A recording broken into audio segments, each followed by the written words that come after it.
किसान भाइयों, बात करें हम ठंड के समय में सब्जी की, जिसका भाव हमें मार्केट में मिलना ही मिलना है, तो ऐसी सब्जी मैं आपके लिए लेकर आया हूँ जो बहुत कम किसान भाई जानते हैं। वैसे अधिकतर लगाने लगे हैं, जिसको छप्पन कद्दू के नाम से भी जाना जाता है। जुकनी की खेती बहुत ज़्यादा सिटी में बिकने वाली जो सब्जी है, उसका आप एक बार फार्म लगा कर देखें, आपको हर बार उसका भाव मिलने वाला है। क्योंकि सबसे ज़्यादा जो ये सब्ज़ी पसंद की जा रही है वो सिटी वाले इलाकों में है।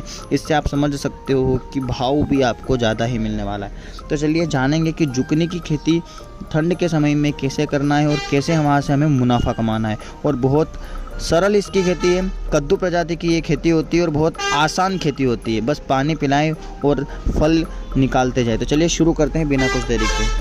जुकनी की खेती की अगर हम बात करें तो इस खेती के लिए हल्के खेत की आवश्यकता पड़ती है, यानी कि हल्की मिट्टी की आवश्यकता पड़ती है। कोई भारी मिट्टी की आवश्यकता नहीं पड़ेगी, यानी कि कोई भी इसकी खेती कर सकता है। सबसे बढ़िया इसी का यही एक फ़ायदा मुझे देखने को मिला है कि कोई भी किसान जिसकी भारी ज़मीन ना हो वो भी इसकी खेती कर सकता है।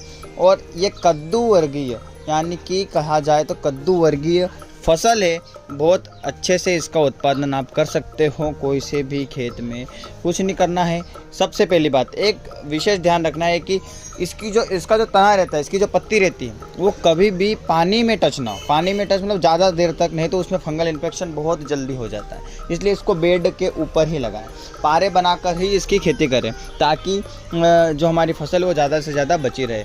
इसका सबसे जो सही समय रहता है खेती करने का, वो हमारे ठंड के समय रहता है। और जैसे आप तरबूज की खेती करते हैं, वैसे ही इसकी भी आपको खेती करना है। जैसे कि जुकनी की हम बात करें तो मल्चिंग तो हमें ज़रूर करना है। मल्चिंग करने से हमारा एक बेनिफिट ये होगा कि घास देखने को नहीं मिलेगी और उसका तना और जो पत्ती रहती है वो इतनी नरम रहती है, नाजुक रहती है कि पानी में ज़्यादा समय तक रहने से ख़राब हो जाती है। तो ज़्यादा अगर हम दवाई का छिड़काव भी करेंगे तो हमें यहाँ पर नुकसान देखने को मिलेगा। इसलिए मल्चिंग ज़रूर लगा दें, क्योंकि मल्चिंग लगाने से हमारा ये फ़ायदा होगा यहाँ पर कि घास नहीं होगी और ज़्यादा हमें दवाई की छिड़काव की आवश्यकता नहीं पड़ेगी।